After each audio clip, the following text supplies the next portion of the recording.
récemment, une des compagnies justement impliquées dans l'exploitation de ces mines, la compagnie brésilienne Vale, a gelé la mise en place ou la mise en exploitation de son contrat avec le Guinée. Est-ce que c'est une situation politique ou économique? Je ne sais pas très mal. Je crois qu'il y a un contentieux, d'après ce que je sache, qui va à l'origine de la façon dont Vale s'est installé dans le pays. Je crois qu'ils ont racheté une part d'un permis ou d'une autorisation d'exploitation de BSGR, je pense. Et le gouvernement, la position du gouvernement est que le BSGR a acquis ce permis dans des conditions assez douteuses. Et chose qui a été confirmée d'ailleurs par le fameux monsieur Mo Ibrahim, qui a quand même fait allusion au fait que BSGR a payé une somme ridicule de une cinquantaine ou centaine de millions de dollars pour avoir accès à des valeurs qui sont au-delà des 5 à 10 milliards de dollars. C'est ce genre de situation, je pense, que le nouveau gouvernement s'acharne à corriger. Et je pense que ce sont des efforts qui sont très louables. Donc, êtes-vous optimiste que ce contrat sera dégelé? Je pense que le gouvernement cherche à le dégeler, effectivement, mais dans des conditions qui soient justes pour le pays. Je crois que les Guinéens devraient supporter cet effort. Alors, quelle est votre stratégie à vous?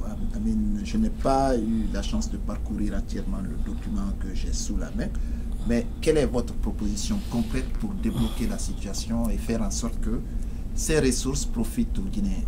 Je pense que informer les Guinéens, informer l'opinion publique internationale, informer la multitude d'organisations non gouvernementales qui existent par le monde aujourd'hui, et cela au bénéfice des pays en voie de développement qui s'intéressent à s'assurer que le résultat des exploitations minières profite aux gens du pays. Informer toutes ces organisations, toutes ces personnes de la situation qui existe en Guinée est la chose à laquelle je pense que par laquelle je suis le plus préoccupé en ce moment. Moi-même, je suis en train de découvrir cette information au fil de mes lectures, au fil de mon intérêt. Et disons que je n'étais pas au courant de tout ça il y a 6 mois. Et déjà, je suis suffisamment éberlué de constater qu'en fait que les richesses de la Guinée sont là, elles existent là, que la pauvreté que je remarque quand je vais dans le pays n'a pas droit de citer, que nous avons les ressources pour pouvoir pallier à tout cela. Déjà ça m'étonne. Et je pense que partager cette information dans un premier temps est l'effort à laquelle je m'acharne. On verra Je plus vous tard. rappelle que vous suivez Dialogue, une production de alloconakry.com. Mon invité, c'est M. Mori Diané, vice-président de Amex International, une compagnie internationale basée ici à Washington. Dans quelques instants, nous aborderons un autre volet de notre entretien portant sur le statut de Amex International. Je vous rappelle que vous suivez Dialogue, une production de alloconakry.com. Mon invité, c'est M. Mori Diané, le vice-président du Amex International, une compagnie basée à Washington. Dans quelques instants, nous allons aborder un autre volet de notre entretien qui porte notamment sur le rôle de Amex International. Mais en attendant, Georges Collinet, votre question. Vous avez des compagnies, des sociétés qui sont d'une puissance extraordinaire face à nos petits pays africains. That's right. Comment réagir? Comment est-ce que vous pouvez motiver, changer les choses? Exactement. Et ça, c'est une très bonne question, dans la mesure où ces contrats léoniens ont été passés en premier lieu à cause de l'absence de ressources locales. Ressources du point de vue de la connaissance que nos propres dirigeants ont de ce que ces contrats modernes devraient inclure aujourd'hui, de l'incapacité d'avoir accès aux services légaux que ces puissantes compagnies ont. Okay? C'est ce qui a créé d'abord cette situation des contrats à un sens.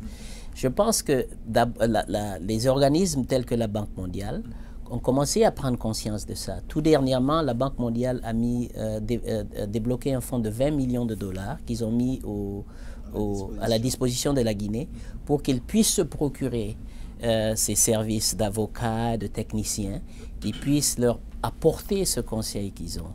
Et je dirais d'ailleurs que l'un des problèmes essentiels des carences dont je parle, réside au niveau du manque d'infrastructures, des capacités d'évaluation du pays.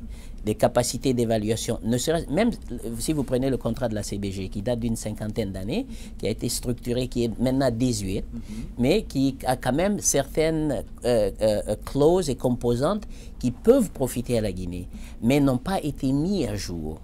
Okay? Nous n'avons pas les institutions, si vous voulez, au pays, qui nous auraient permis de pouvoir, ne serait-ce que confronter les compagnies vis-à-vis de ces engagements qui ont été pris et n'ont pas été mis à jour, et de comprendre quelles sont les alternatives qui sont offertes au pays. Il y a un cas que j'admire beaucoup, c'est celui du Nigeria.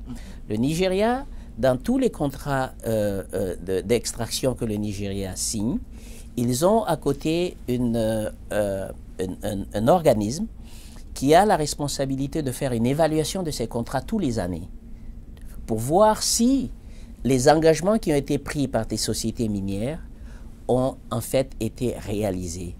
Et en cas de non-réalisation, ils ont aussi un barème de pénalité qu'ils imposent à ces sociétés au fur et à mesure de l'année. Par exemple, si vous n'avez pas atteint vos objectifs pas de production, mais plutôt de transformation, vous êtes assujetti à une série de pénalités croissantes qui, à la dernière étape, même permet au Nigeria de vous soustraire votre permis d'exploitation. Alors, si vous voulez, ça introduit une certaine incentive du côté des sociétés minières pour pouvoir avoir des performances, non seulement au niveau de la production, au niveau de la transformation, mais au niveau de la responsabilité sociale aussi, vis-à-vis des populations qui se trouvent dans ces domaines. Ils sont obligés de performer. Et que ça, c'est la présence d'une telle institution de contrôle, de vérification et de pénalité est essentielle. Ça n'existe pas, par exemple, dans nos pays. Et puis, parce que le mal n'est pas seulement au niveau de la capacité économique de produire, mais il y a un mal encore beaucoup plus grand, c'est l'impact que ces exploitations ont sur la dégradation de l'environnement, mais aussi sur les changements qu'ils ont sur la qualité, ne serait-ce que des sols, parce que les exploitations minières, ce sont des opérations qui font appel à des produits chimiques tels que le cyanure, des produits chimiques qui éventuellement peuvent trouver leur chemin sur les cours d'eau, les nappes phréatiques, et qui peuvent avoir une influence, n'est-ce pas, sur les eaux qui sont utilisées par les populations, sur les terres sur lesquelles on utilise pour cultiver, et même sur l'air. Et ça, ce sont des influences qui peuvent apparaître longtemps après que les sociétés aient fini d'exploiter et soient parties. Alors, il faudrait qu'on ait des institutions qui puissent régulariser tout cela pour s'assurer que la responsabilité fiscale ne soit pas nécessairement, ne reste pas seulement avec les pays, parce qu'en fin de compte, quand ces maladies se propagent, c'est une taxe sur la capacité sanitaire du pays à pouvoir gérer ça. Donc, je reviens au fait que c'est le manque d'institutions, le manque de capacité de surveillance, de contrôle, de pénalisation, et qui est aussi une des raisons pour des carences auxquelles nous sommes exposés.